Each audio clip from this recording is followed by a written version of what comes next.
start by introducing the panel and our panel moderator. Our first panelist at the far end is our teacher, Mrs. Kara Morgan. She's in her second year here as a teacher at Middleburg. She's one of our second and third grade teachers. She comes to us from Longwood University. And last summer we sent her to Harvard University to attend the Project Zero program. And she's been a real leader with the project-based learning implementation here at school. Mr. David Larson is our school principal. He's also a Longwood graduate. He has served in the Army and worked in the National City public school system, and then came to Middleburg after being an administrator in the William House school system. We have Ms. Jill Turgeon. She's our representative on the Loudoun County Public School Board. She has been a vocal proponent of charter schools and has been a real guide to Middleburg Charter School since its inception. I introduced Craig earlier. Mackenzie Escobar. Mackenzie Escobar is our new kindergarten first grade teacher. She attended Brigham Young University and comes to us from California, where she recently completed her master's in education at Stanford University. Then we have Dr. Deep Saran. He is a teacher and the founder of the Loudoun School, which is a private secondary school in Ashburn, and the co-founder of Actively Learn, an educational technology company. His academic research is on judgment and decision-making processes, and he founded the Loudoun School in 2008 to promote reasoning and personal efficacy among advanced secondary school students. And finally, we have Ms. Barbara Connor. She's the Director of College Counseling at Foxcroft School here in Middleburg, where she's been for 5 years. And she was previously a college and career specialist at Bethlehem High School in Los Angeles.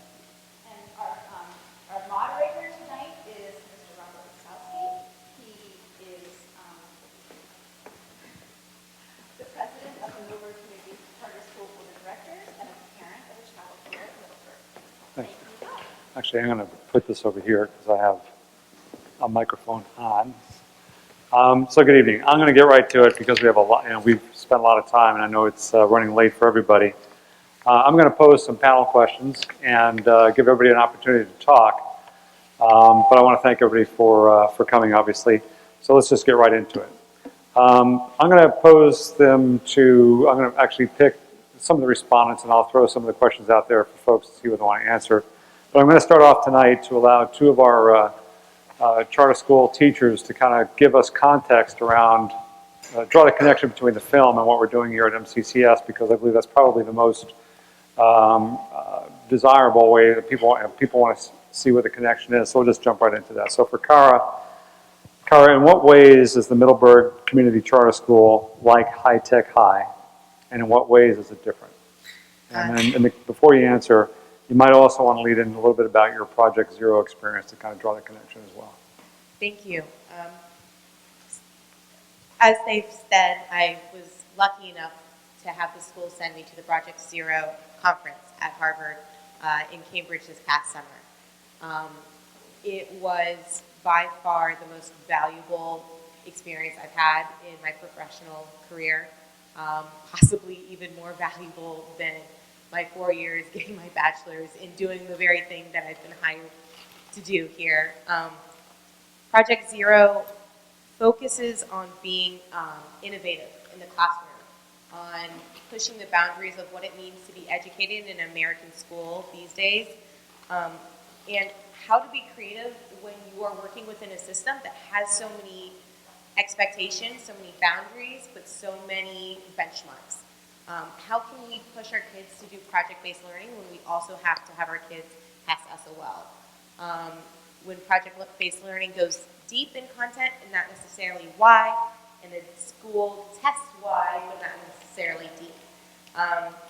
Coming back from that conference, I came back with so many realizations that the SOLs and our curriculum only give us more opportunities to be creative, and it's less of a restraint but more of a direction that we can take these innovative practices in our school. So that was just trying to wrap up an entire summer conference in 5 sentences or so. Um, what I loved about watching this movie, Most Likely to Succeed, is that in the documentary, I was able to see Middleburg Community Charter School all over the place. There were teachers up there who were talking about their kids, and they were grinning. And I was like, I know what it's like to grin like that. I know what it's like to be on Leo night and wanting to show off my kids' work as if it was something I had done. I know I didn't do it. I'd like to take responsibility for some of their activity, but it's stuff that the kids are really coming up with and they're proud of. There are a lot of ways that our school is different. Theirs is a high school. That's one of the most obvious ones. When you're doing project-based learning with high schoolers, there's so much more autonomy you can give them. I mean, they were cutting with lasers. There are a lot of kids that would not trust with lasers in my room. There is a lot of freedom because they've got some of these foundational skills that we're just learning now here in elementary school. So they've learned things like when I bump into my neighbor, when I'm moving my chair at a Socratic seminar, I say, excuse me. Or if I use the bathroom, I'm going to go to the bathroom and come back. So in some ways, there are some of those differences because in elementary school, we do still have to teach some of that school culture, some of those classroom behaviors, some of those citizenship roles. High-tech high is not accountable to some of the standards we're accountable for. We're taking SOL tests. We are taking IA tests. We are being held accountable by our state in some ways that high-tech high is not being held accountable to. At the same time, it also provides for a level of consistency within our school. Ms. Browning and I both are teaching towards the same content.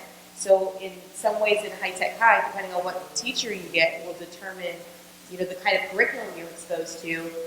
At Middleburg, you know that your kids are at least going to get a foundational knowledge that they're going to need to participate in any Virginia public school once they've left MCCS, because they've gotten those standards of learning. I think that MCCS is continuing to move in that right direction, and we have the potential to become one of those creative spaces to have kids milling about and really being proud of their work to that level. But right now, we are doing one big project-based learning per quarter, and it's something that the kids are proud of, and it's something that the teachers are excited about doing. That's what I have to say about that. Great. Thanks, Kara. All right, so from Mackenzie, I'm going to ask you the next question regarding MCCS. So how exactly are students at the progressive elementary schools, such as at MCCS, taught the 21st century skills that we've highlighted in the film? So this one's more difficult. There's not a set of SOLs that you can go to and say, okay, here's the list of the soft skills that the students need. So it's really kind of up to us to decide what do we want our students to become, what are the soft skills that are the most important. And as the movie pointed out, there's a little bit of a fortune telling involved. We have to try to predict jobs that we don't even know are there yet. We're trying to prepare them for life, for citizenship, to be good members of their family and society while still making sure that they can thrive in middle school and traditional high school and things like that. So we're still trying to figure it out, but I would say that we try to find those skills that we know that they will need from. So collaboration, cooperation, a lot of the things that the ninth graders were working on, I work on with my kindergartners. Today, for example, we've been learning about how to tell if something is alive, which seems fairly intuitive, but if you think about it, why isn't a clock alive? It moves, it makes sounds, all those things. So instead of explaining to my kids, here's a list of things that make something alive, memorize it. Instead, we try to incorporate these soft skills. So we had a debate. We broke the kids up. They had to together discuss and analyze and share their reasons for why they thought something, and then they had to go back and forth. So it was working on those communication skills, the collaboration skills, all those sorts of things. Okay. Good, great.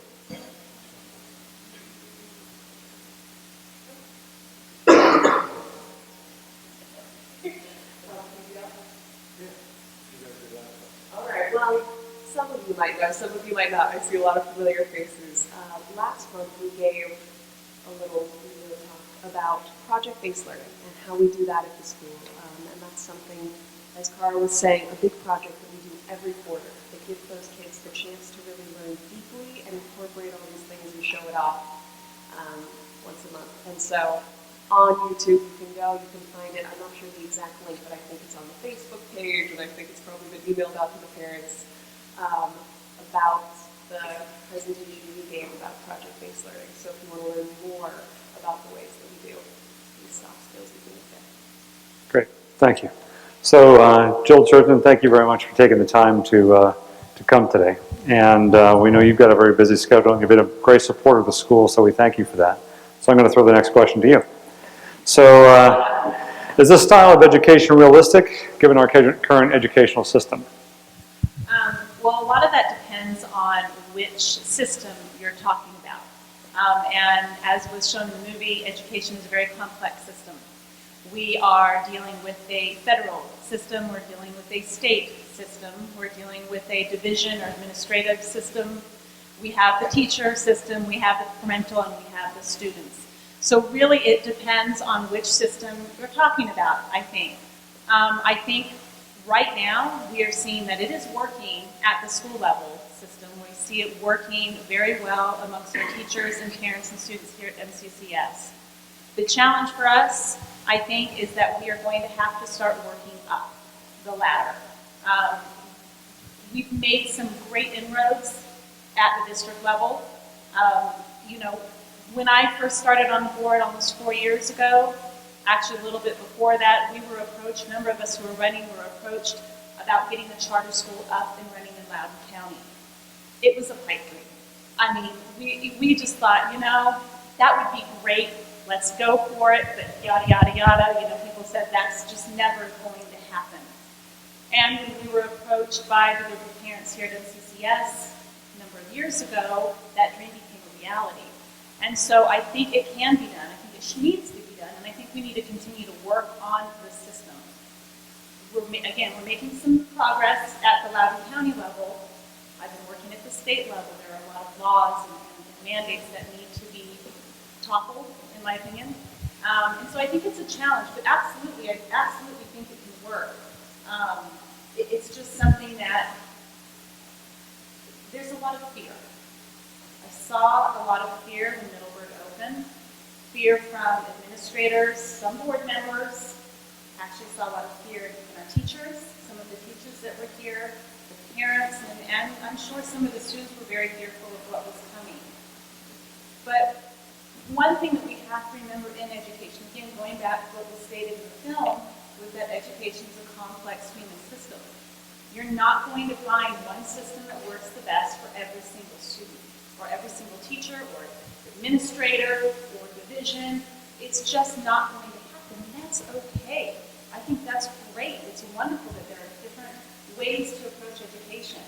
But what we need to do is not be afraid to step into the game, so to speak, and try. Parts of it's going to, in some people's eyes, fail. There were parents that we were discussing earlier. There were some parents that tried it for the first year and it just wasn't for them. And that's okay. I mean, I think that's the way it should work. But then there was a whole new group that saw what was happening here and were excited about it. So I think really the gist of it is we need to just keep going. We should not be afraid to try something new. We shouldn't be afraid to try to topple the status quo, because I think that's what we've been doing. And it will work for some. It may not work for all, but it will work for some. We just need to keep pushing.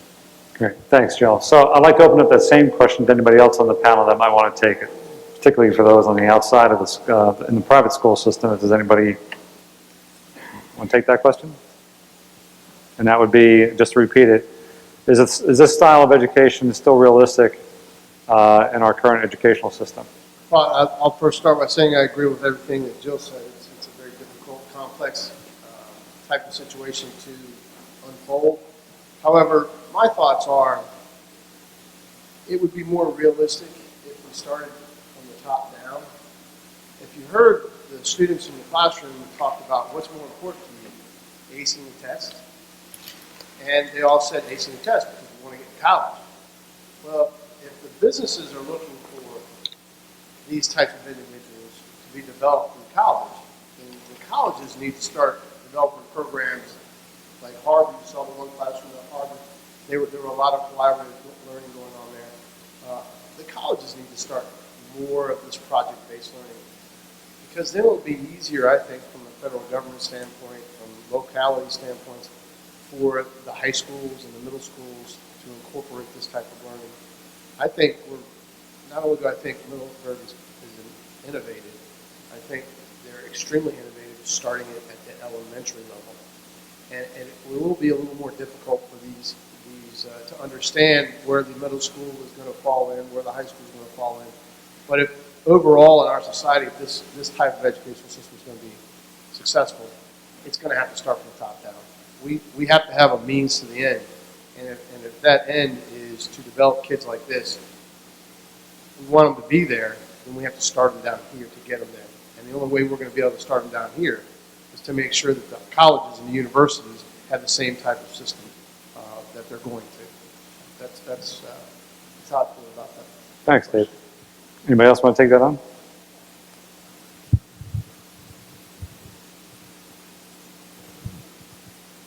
There are 4,000 colleges in the United States, and getting the colleges to do anything together is it is truly like herding cats while you're trying to play 3D chess.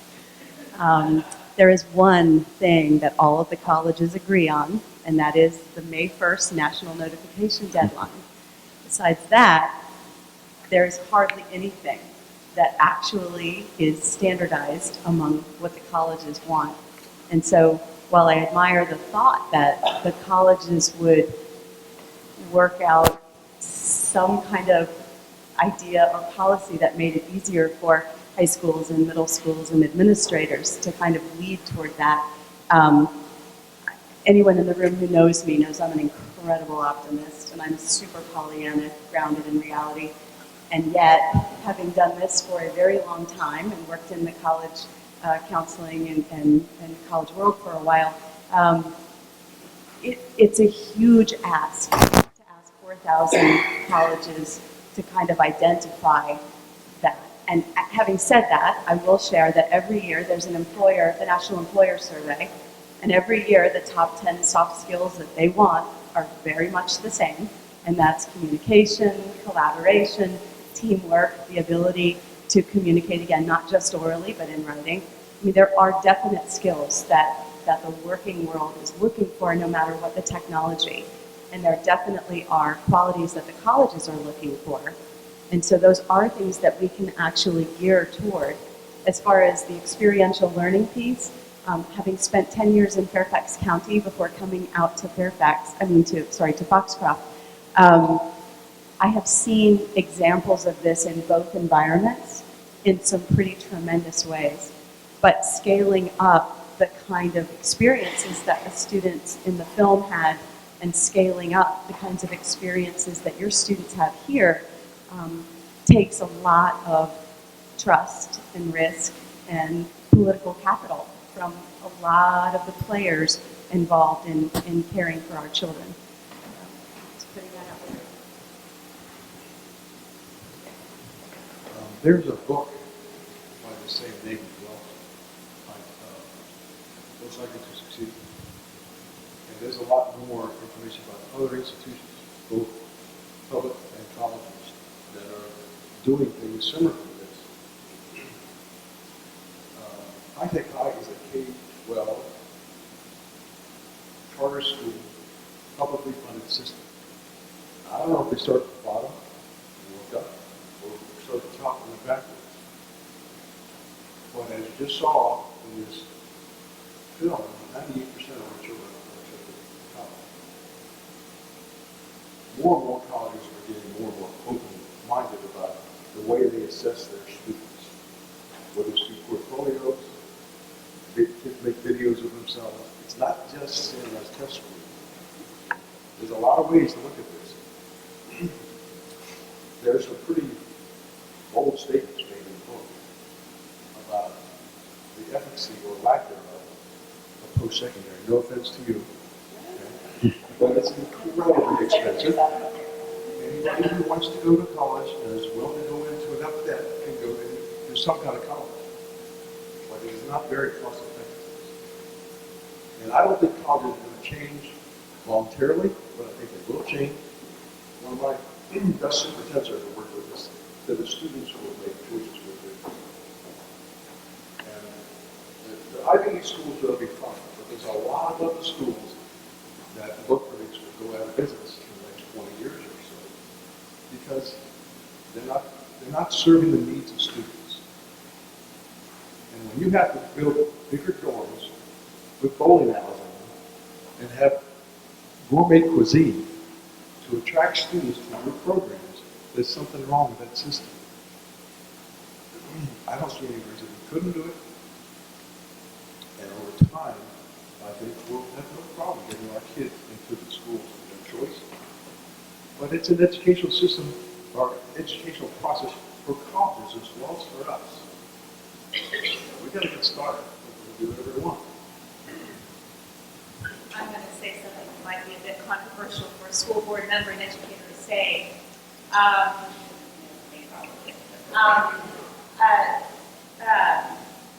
Ms. Connor mentioned about the players, and I would venture to say, and I think Craig is kind of alluding to this, that we will, I believe, might see a time where colleges are no longer players. I see my mind head, so I guess I'm not going crazy now. No, really, I mean, think about, again, back to the movie, talking about what the purpose of education was to train people to become workers. What's happening at the high-tech high is already doing a job. We're already doing a job of preparing the students to be thinkers and facilitators and so forth. There used to be a commission here in Loudoun County, the Educational Workforce Commission, has since been dismantled, which was very unfortunate because what we were doing is working with local business owners in made internships for our students so that they could go out and experience life in local. And one of the most interesting things that was discussed in that commission from the business leaders, we're talking TELUS and Oracle, and we're talking big companies, they really didn't care if the students went to college. And in fact, they preferred that the students did not go to college. They wanted to take the students straight out of high school, students somewhat like we see here in the movie, and students that we're going to see coming here from Middleburg that can think, that can collaborate, that can work together, and they wanted to train them in the specific skills they needed in those jobs. So, I don't want to discredit colleges. One that graduated from college last year, and I've got two in college now, paying the bill. But I do think one day we're going to see that change. So I think that's where the playing may happen. Once the colleges start seeing that students aren't coming to college, they may change their game and start moving to the model that we're seeing at high-tech high. Great. Thanks, Jill. So the next question, you kind of already answered this a little bit with respect to the this form of education transitioning, students that are being educated in the elementary school level in this form of education, the transition to the higher level school system is always in question. I know that we as parents, and I'm ad-libbing here a little bit, but we as parents now, with our kids going K through 5 here, are looking for ways that we can transition them into the next level of education. It's a big question mark for us, what that means. So when we think about them transitioning into 6th grade from 5th grade here, will they have the skill sets to be able to adapt into that school if there's not another alternative like a charter school for them? What do we think? Karen? Hi again. So I'm only a 2nd and 3rd grade teacher. I don't teach 5th grade. So maybe I'm not in the, I haven't been there or whatever, but I honestly am very confident in our 5th graders. If we continue to do the projects and continue to teach the way that we're teaching, our students should be able to learn in whatever school or environment they're placed in. The skills that I'm asking my kids to do when they're doing these project-based learning, the one that's coming up, for example, 2nd quarter. Ooh, it's a quick little teaser for you guys. The kids, we're learning about weather, earth patterns. The kids are going to create a preparedness plan for a community that might be struck by a natural disaster. What does that community need to do? How do you prepare for it? And why are you taking those steps? They're going to have to research online. They're going to have to look at encyclopedias, look at weather forecasts, the little Doppler radar, cool map things with the blops on it. These students are learning learning skills, study skills, research skills. You put them in a classroom in middle school, no matter what class they're taking, no matter what the content is, if they have learned how to find information that is available and out there, they can participate in any learning environment that they want to, now that they've had these soft skills, these skills for learning for life. So that's what I got to say about that. Middleburg Community Charter School is not the only school that's teaching soft skills. 21st Century Skills is something that's been around for 15 years at the turn of the century. And the thing about it is because all schools are teaching it or are attempting to teach these soft skills, critical thinking, collaborative pairs, those types of things, creativity, it'll be, in my mind, eventually it'll be easier for our kids to make that transition because they'll have a head start on those soft skills than some of the other elementary schools that are out there. Even though they are attempting to teach those soft skills, the way we do that through our project-based learning allows those kids to acquire those soft skills earlier in life. Having taught elementary school, one of the greatest lessons I learned is that I needed to stop talking. And I needed to start watching the students, and I needed to start seeing how they needed to learn and how they learn best. And hopefully, as the students move through, we will have teachers who will stop talking and start listening and watching the students and watching how they are interacting and how they are bringing up ideas and discussing. And I think we will have a lot of very self-confident, self-reliant students coming up through programs such as this.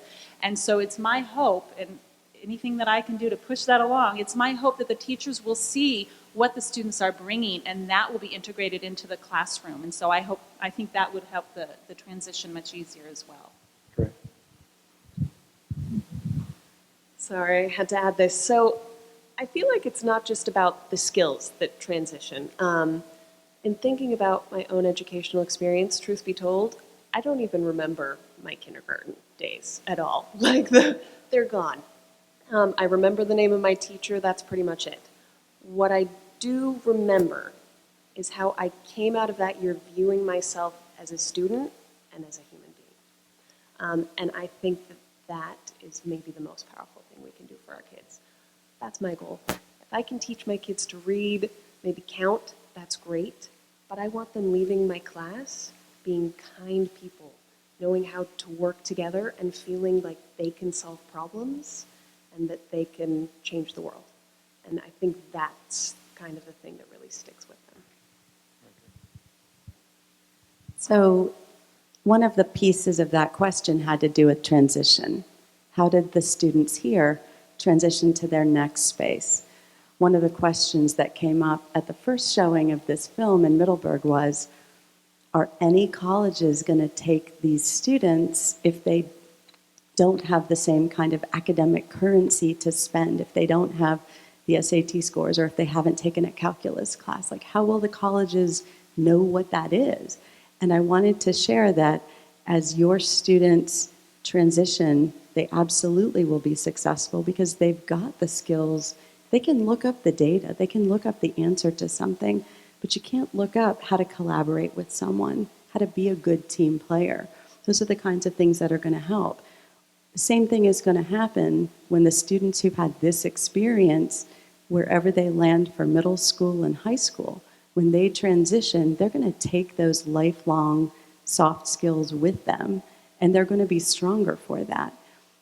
Every high school in the country has a profile, and your profile tells anybody who's interested what is the philosophy of your place? What is it your students do? What do they have access to? And the education piece that you all will do here as your students transition to the next level could be very, very similar. And this tells anybody who's interested what happens at my high school. And then they can see, in our particular case, we do share a range of test scores, and we talk about the colleges that our students are currently attending, and we talk about the academic disciplines and what we offer. I think that kind of education piece is critical when you are doing something innovative and creative because you want it not to be a hidden secret. You want everybody to know about the great things that are happening. And as your students continue to transition and be successful in all those places, I think that just builds your profile.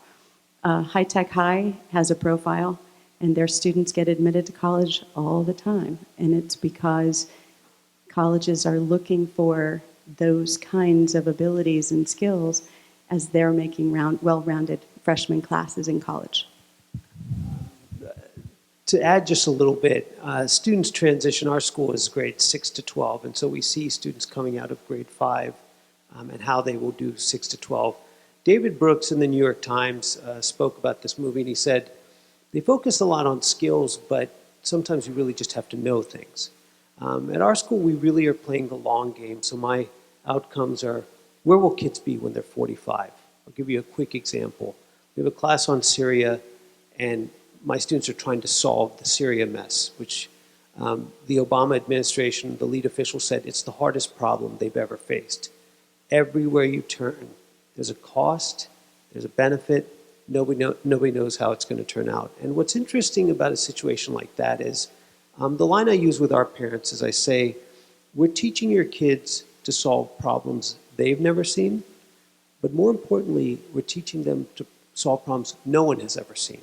Because in 10 years, 15 years, 20 years, as they say in the movie, all the other problems are either going to be outsourced or automated. It's going to be an algorithm. The only problems that we know that will remain to be solved are the ones nobody has ever seen before. And so it's just a simple thing. I use the example of Iraq. Everybody who's working on the Syria situation says, don't let it turn out like Iraq. Sectarian conflict, it ends up that way. But essentially, if you don't understand, if you don't know something about Iran as a Shia nation, Syria is led by a Shia minority, Qatar and Saudi Arabia, there are things you have to know. And so one of the interesting things is I think the transition out of this school to grades 6 through 12, I think your students will be amazingly well prepared. I've taught from graduate school, college, high school. The best students I ever saw in college were Montessori students. They're kind of leaning forward. They're paying attention, whereas a lot of the traditional school students are just kind of waiting for it to end. But what I wonder about, and my big question about this process, because our school is very similar to what they're trying to do at High Tech High, is how much do you need to know to solve those problems that no one has ever seen? Because when we look at a problem like Syria or a problem like climate change, it seems like you have to know a great deal before you can even ask the great questions. And so that's one of the things where I think David Brooks raises this issue as well. And that's kind of unanswered. The movie is beautiful. High Tech High has been a leader ever since it opened. But I think that's the question that once you get to kind of the highest level of leadership, your governor, your CEO, what do you need to know? It's great segue to the next question, because I think at the top of my mind, and maybe representative of the other parents here, and Kara or Mackenzie, maybe you can speak directly to it from an MCCS perspective, is what are you teaching the kids to value through the educational process?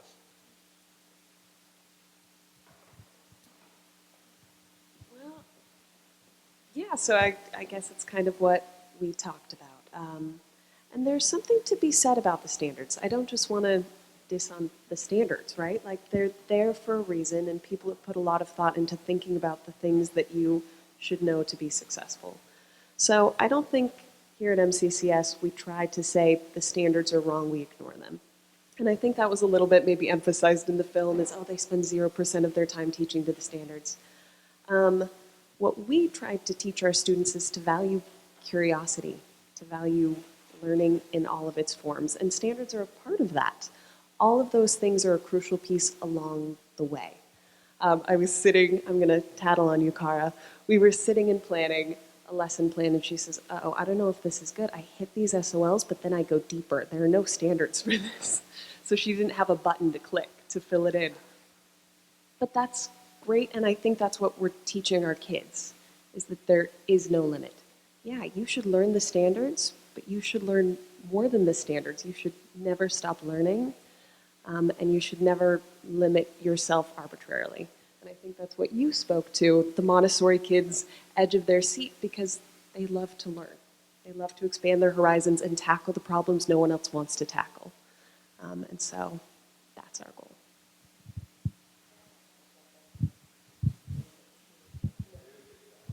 What?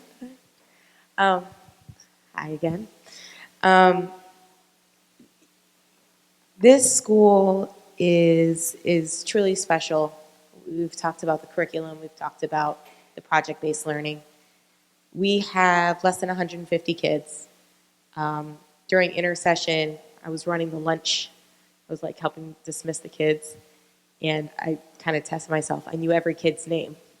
I was like, wow.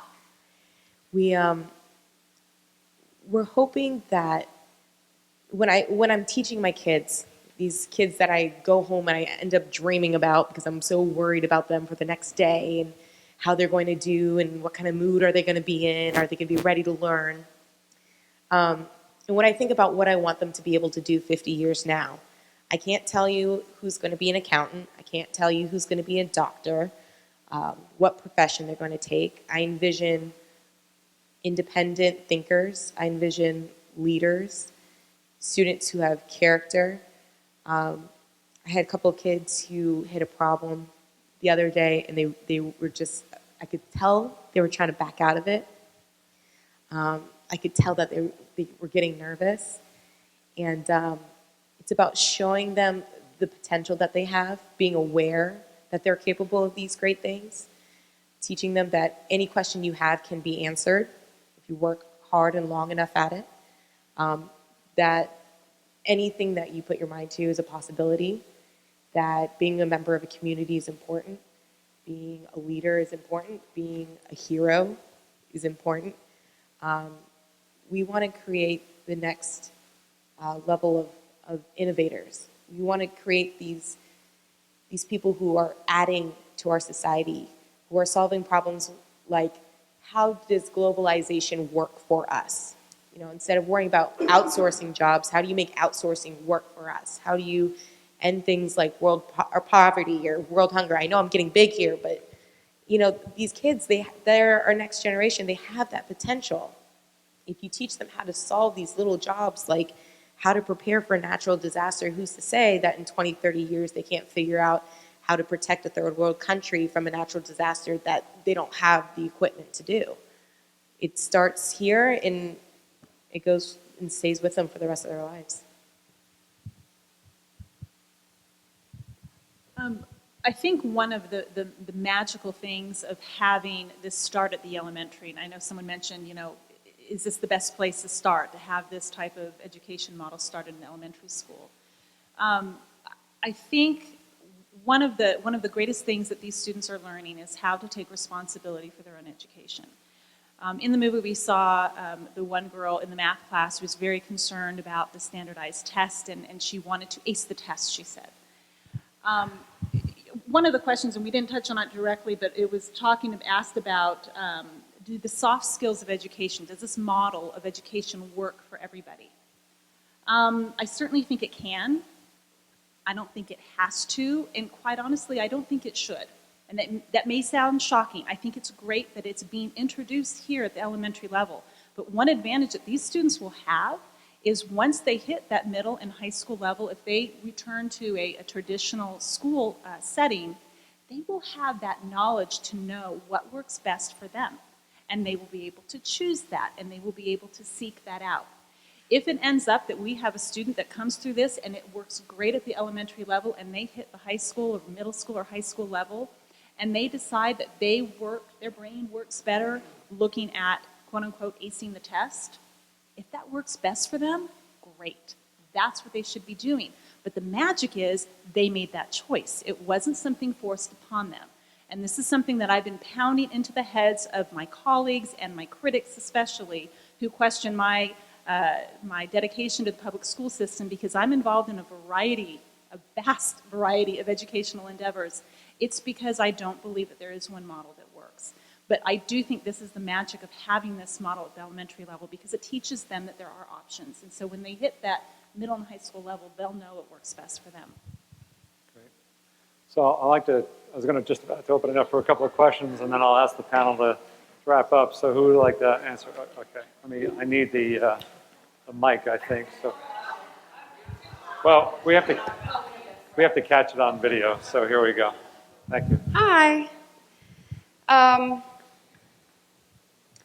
So I appreciate the conversations that we're having about college, that we're talking about this in kind of a broader sense, and we talk about transition. I'm 100% sold. I always have been. I have no worries. I'm not worried. I love it. It's great.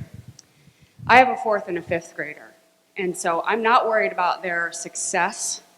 As we've talked about transition, everybody was talking about transitioning to the school in terms of them being successful. That's not my concern.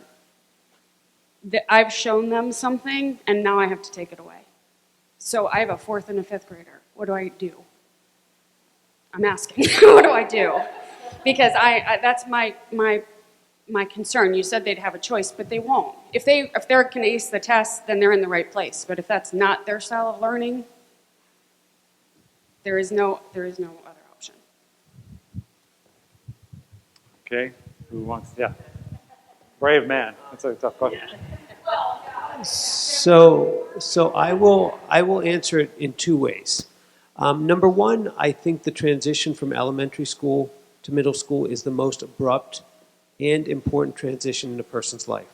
You go from being in the warm hug of elementary school to here are 6 classes and puberty and mean girls and running around and 5 minutes to pass and it's jarring. And I think some people make it through well and some don't. And I think that's why in the movie 4th, 5th grade is where you often see kids start to shut down, which is why I say middle school is much more important than any other level of high school, having taught middle school through graduate school. So the first thing is the one thing that a school model like this does is it puts agency in the hands of the student. And the student realizes a lot of it is up to me, right? A lot of it is my curiosity and my voice matters and my thinking matters. And so a lot of it is, let's say they don't end up finding another school like this. A lot of it is that once embedded is hard to shake. And so they will go into the next level asking questions like, well, I don't have to think like you do. Maybe I'll just think for myself and maybe I can do projects. So I think the key to starting early is once it's embedded, that sense of self-efficacy is the most important thing for them to go to, and frankly, independence from the social environment. The second thing I say with my own bias, I exist in the independent school community. I'm a public school student, a public university graduate. I worked at a charter school, and I ended up starting in an independent school because of the freedom it offers. But I do know that there are a lot of choices that cost money, or you vote with your feet and you go to another jurisdiction. I know these are not happy choices, but I think that, you know, there's kind of girls or boys, they'll both have a better sense of than if they had gone to a traditional school. But then you're going to have to exercise choices because I do think if you're going to make any investment, it is in middle school. If they make it out of middle school in one piece, they're going to be okay in high school. And I don't mean to scare you, but the one thing that I see is if you just look at the difference, we're going to Pittsburgh with our students and we're going to watch Flashdance before we go. The beauty of watching any movie made in the 1980s is any kid can watch it now. Anything that was risque in the 1980s is perfectly safe now, right? Even the water scene where it's like, where did the water come from, right? But you watch movies now, I'm shocked when I watch American Horror Story, and all my kids are watching it. And so I do think then it comes to you to say, you know, let's just filter some of this. But I do feel very confident having seen kind of what early education like this can do. Again, having taught Montessori kids in college, it sticks with them. So I would say I would start there, and then you may have to make the difficult decision of moving yourself or, you know, whatever else you need to do. Questions? Anybody else have a question? There are always options, but we started the Northern Virginia Association of Private Schools just to promote this idea of choice. I always thought I'd start a charter school, but it ended up Virginia's not a great place, as you all know, to start a charter school. But anybody else? I just want to clarify, in no way did I try to insinuate that I would not support any further charter schools at the middle or high school level. In fact, that would be amazing. But I just want to echo what Deep said, and that is that don't underestimate your child. They are learning amazing things and becoming self-reliant in how they learn. And I know in a traditional classroom setting, it may look like they're not following along with everybody else, but in their mind, they know what they're doing. They know how to learn. And at the end of the day, they may not get the A in the class, but they will probably score very high on that SAT.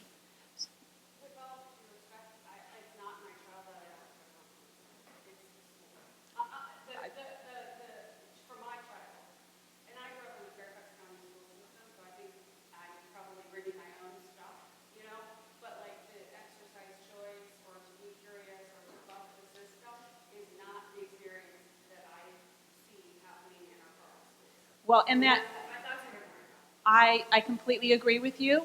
I completely know where you're going. And unfortunately, this is a system, it's a very large system that we're dealing with. I talked about that earlier. You've got the state and the federal. But one thing that I hope we don't ever lose vision of, and that is in order to make some substantial changes, we're going to have to be able to have that grandiose vision, but then also be willing to take a very small step at a time. And I know it's hard because we are impatient as people and we want to see things happen now. But again, like I said, when I first started in on this venture on the board, I never thought in a million years that we would be sitting here in a charter school. Nor did I ever think that we could reduce the number of standardized tests. I actually worked on the state commission that developed that bill, House Bill 930. And we were sitting in that committee room.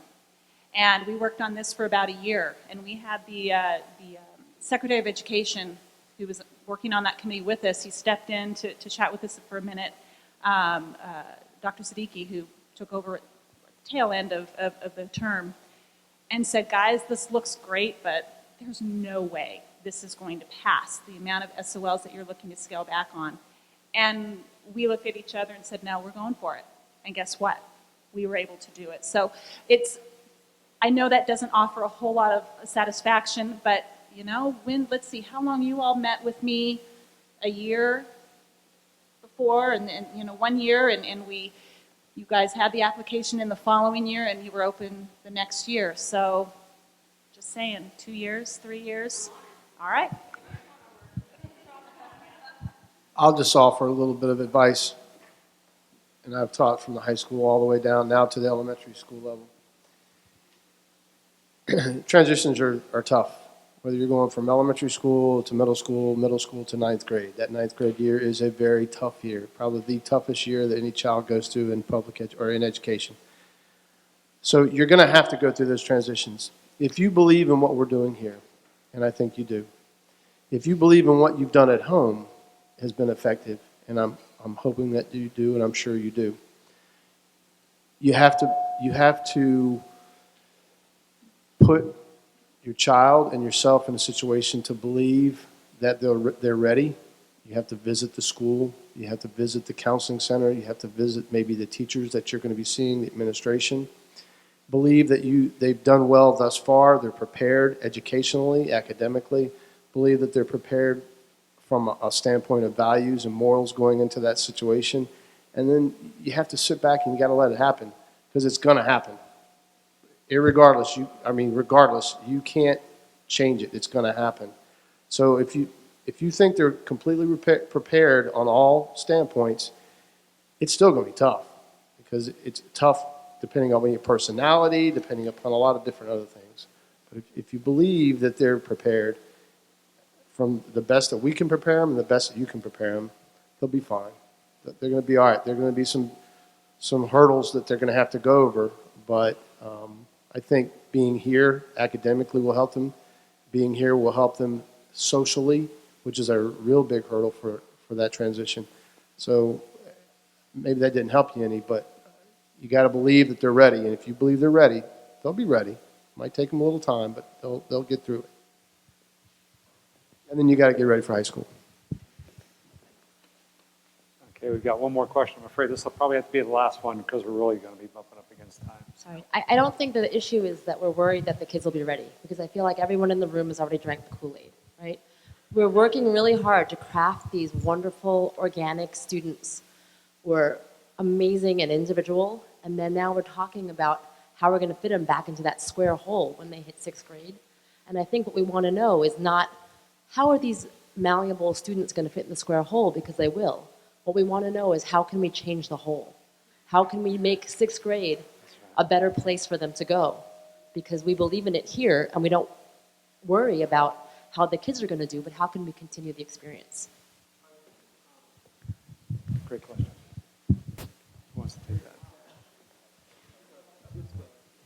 Go ahead. Does everybody here go to the same Loudon Middle School? No. Oh, so that's the issue. The reason I ask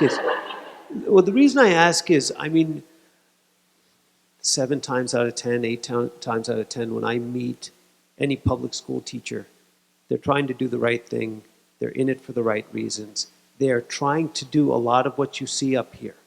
And they are as frustrated with the system as you are. Who goes into teaching just for the pay? I get a sense, and I think this point of having the conversation is, I do think if before you go to 6th grade, before your child goes to 6th grade, having a conversation with the principal, having a conversation with the teachers, you will find, I believe, a receptive audience for the very things you value, because they value it as well. I mean, I believe public education is the single greatest idea after the United States it's just literally the best idea. And so everybody goes into it with the right motivation, but as all of us who are public school kids, we know it kind of falters along the way. But I believe that to the extent that you can go to your next school and talk to them and share this vision and say, how can I help you? Who are the teachers that are already like-minded? I think, you may not always find a receptive audience, but my sense is there are plenty of people in each one of those schools and at every level who share these same values. And so I would encourage you strongly to reach out as early as possible and be pretty candid about this sort of thing and see. And again, they're all working in the system and they might say our hands are tied, but at the same time, I think it'll be reassuring to see that they do care, and they too are trying to find the ways to preserve this beautiful thing that your child has experienced. The hands are starting to be untied. They really are. I would invite you all to come. There is a meeting next week. I think it's next Thursday at 4 o'clock at the admin building. We are going to be discussing our strategic goals. And the strategic plan, the Vision 2020, all of this can be found on the LCPS website, talks so much about this collaboration, creativity, and so forth. And I know, again, it's still within the quote-unquote system, so it may not look like MCCS, and it probably won't. However, I can tell you that they are training in this model. My husband is a middle school teacher. Any of you going to Riverbend, you may get the crazy man. He's a lot of fun. But they are going through this training right now. So I'm keeping my ear to the ground. I see what's happening, and they really are unshackling the teachers in great, great measure. A lot of this has to do with Dr. Williams coming on and his vision for having creative minds, critical thinking. It's also something we've been pushing on the board wholeheartedly. I chair the Curriculum and Instruction Committee. If you all want to see something like this brought up for a discussion item, send me an email and we can put it on the agenda and you all can show up. We have public comment at the beginning of each of those meetings, and you come in hordes and you say, this is what we want to see at the middle school. And I think you will be somewhat surprised at the receptiveness and really the way that we're going.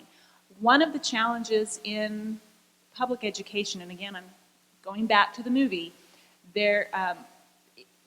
one of the challenges are you, the parents. Now, you all won't be a challenge, but you will have the one girl's mother who was just so concerned that there weren't textbooks and tests and so forth. Oh my, if only you could see the amount of emails we got when we said we were doing away with midterms. Oh my word. You would have thought the world was ending. You would have thought we were annihilating the public school system. But this was something, again, we're bucking up against the system that's been in place for so long. And so until we start hearing from parents like you more and more, I think teachers will become more comfortable not giving the midterm. Parents will start collaborating and talking together, and they'll become more comfortable without having things such as midterms because they see that it's something beyond the test. So it's kind of it's a big machine that all of the pieces need to be working at the same time, but I would be happy to meet with you all to show you some ideas of getting your voice heard at the board level. I'd like to be at that meeting too. There's one last question that we didn't get to. I think it's important. You go right ahead, you got the mic. I got the mic in my hand. I'm taking over here. The last question is kind of an action item. Okay? I think we've all had a great discussion. We saw a great movie. What next?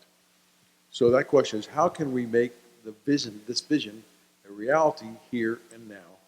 And what are the concrete steps for teachers, parents, schools, and communities to help our children not just survive, but truly thrive in the 21st century?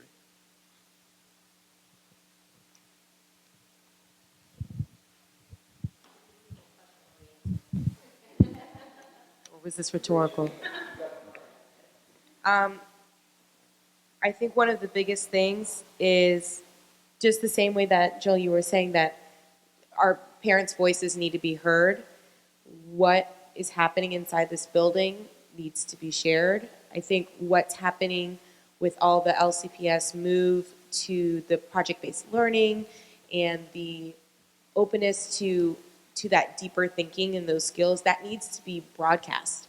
Parents and communities and families and citizens need to understand why we're getting rid of the midterms. And we're not just, let's get rid of midterms. I mean, there's a reason. Why are we cutting back on SOLs? Why are we pushing project-based learning? They're not going to believe it until you show them why. They're not going to believe it until a parent is explaining the difference that it makes. If they don't know about it, why are they going to fight for it? So I think that as we make steps forward here and as we make steps forward in the school system, we need to make sure that we're sharing that with as many people as possible, because the truth of the matter is the people that are in the positions who are making these policies and holding us accountable to these standards aren't teachers.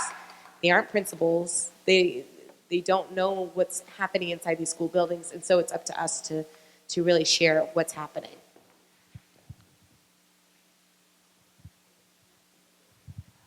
One venue that I'd like to suggest, and one thing that Dr. Williams has made available since he's taken the helm, is an opportunity for showcases.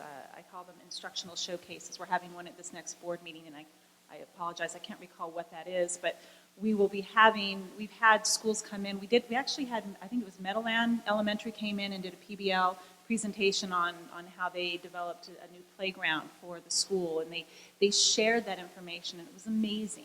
And believe it or not, people actually watch the board meetings on TV. I don't know why, but they do. But they are actually watching, so people are watching. Teachers are watching. I think the more that teachers see that other schools and other classrooms are doing this, I think the more comfort level they will have. Again, this big moving piece. But that would be something I would encourage you all to request and you know, hound the board, hound the superintendent and say, listen, we would love an opportunity to be showcased at the monthly board meeting and show what it is we are doing here. I think that would be a great venue for you.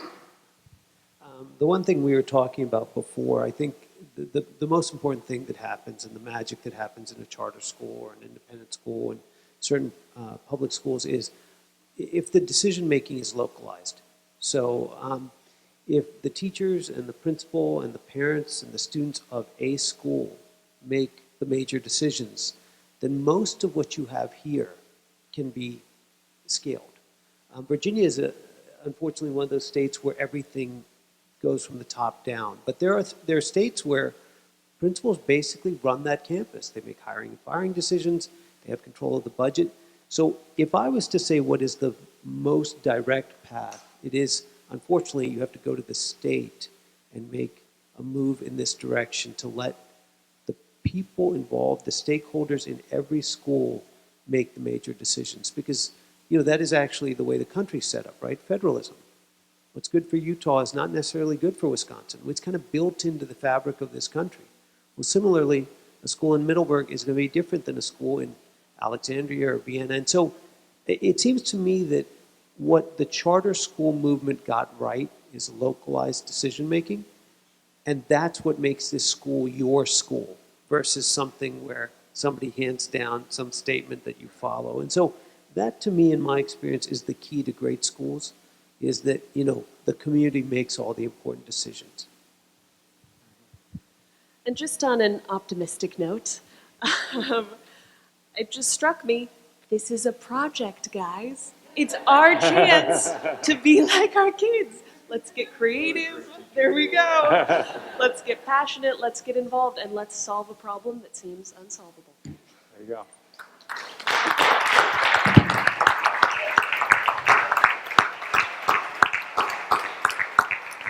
Well, you couldn't ask for a better ending than that. So on behalf of the board, I want to thank everybody very much for coming, and on behalf and the panel as well, thank you all for making the time to do it. So it was a great discussion. We could probably go on until midnight, but we'll call it quits. But thank you again for everybody and the opportunity to do this.